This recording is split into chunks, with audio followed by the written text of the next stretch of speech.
आदरणीय धर्म प्रेमी सज्जनों, सादर नमस्ते। मैं जेठालाल विश्वकर्मा आप सभी का हार्दिक स्वागत करता हूँ। महाभारत वन पर्व अध्याय 10। महर्षि वैशंपायन जी महाराज जन्मेजय जी को महाभारत की कथा सुना रहे हैं। महाराज जन्मेजय जी राजा परीक्षित के पुत्र और अभिमन्यु के पौत्र थे। तब राजा जन्मेजय जी ने पूछा, हे भगवान, मेरे पितामह अर्जुन के काम्यक वन से चले जाने पर उनसे अलग रहते हुए शेष पांडवों ने कौन सा कार्य किया? महर्षि वैशंपायन जी बोले, हे तात, सत्य पराक्रमी पांडु कुमार अर्जुन के काम्यक वन से चले जाने पर राजा युधिष्ठिर ने पितामह के समान प्रभावशाली पुरोहित महर्षि धौम्य जी से कहा, हे नरश्रेष्ठ, इस काम्यक वन में वीर अर्जुन के बिना द्रौपदी सहित हम पांडवों का मन बिल्कुल नहीं लग रहा है। अतः आप हमें किसी ऐसे रमणीय वन का पता बताएं जो बहुत अच्छा, पवित्र, प्रचुर अन्न और फलों से संपन्न तथा पुण्य आत्माओं द्वारा सेवित हो। हे ब्राह्मण श्रेष्ठ, आप दूसरे ब्राह्मणों से सुने हुए नाना प्रकार के कतिपय आश्रमों, सरोवरों, सरिताओं तथा रमणीय पर्वतों का पता बताइए। अर्जुन के बिना अब काम्यक वन में रहना हमें अच्छा नहीं लगता। जब इस प्रकार वार्तालाप चल ही रहा था, तभी महर्षि लोमस वहां आए।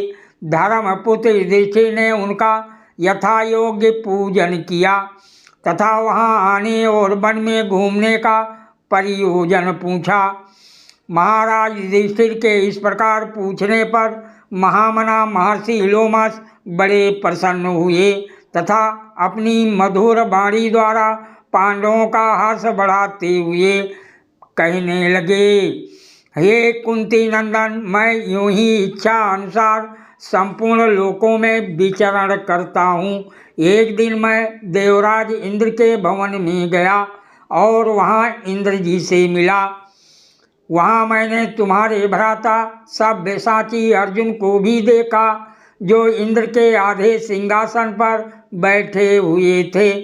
हे पुरुष सिंह युधिष्ठिर, तुम्हारे भाई अर्जुन को इंद्र के सिंहासन पर बैठा देख जब मैं आश्चर्यचकित हो रहा था, उसी समय देवराज इंद्र ने मुझसे कहा, हे मुनि श्रेष्ठ, तुम पांडवों के पास जाओ। देवराज इंद्र जी के आदेश से मैं भाइयों सहित तुम्हें देखने के लिए शीघ्रतापूर्वक यहाँ आया हूँ। इसके लिए इंद्र ने तो मुझे कहा ही था, महात्मा अर्जुन ने भी अनुरोध किया था। हे तात, पांडवों को आनंदित करने वाले हे युधिष्ठिर, मैं तुम्हें अत्यंत प्रिय समाचार सुनाता हूँ। हे राजन, तुम इन महर्षियों और द्रौपदी के साथ मेरी बात सुनो।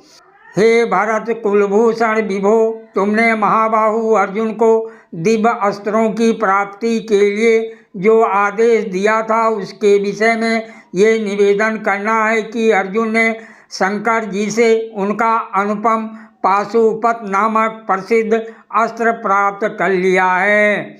हे कुरुनंदन, अमित पराक्रमी अर्जुन ने यम, कुबेर, वरुण और इंद्र से भी दिव्य अस्त्रों का अध्ययन पूर्ण कर लिया है।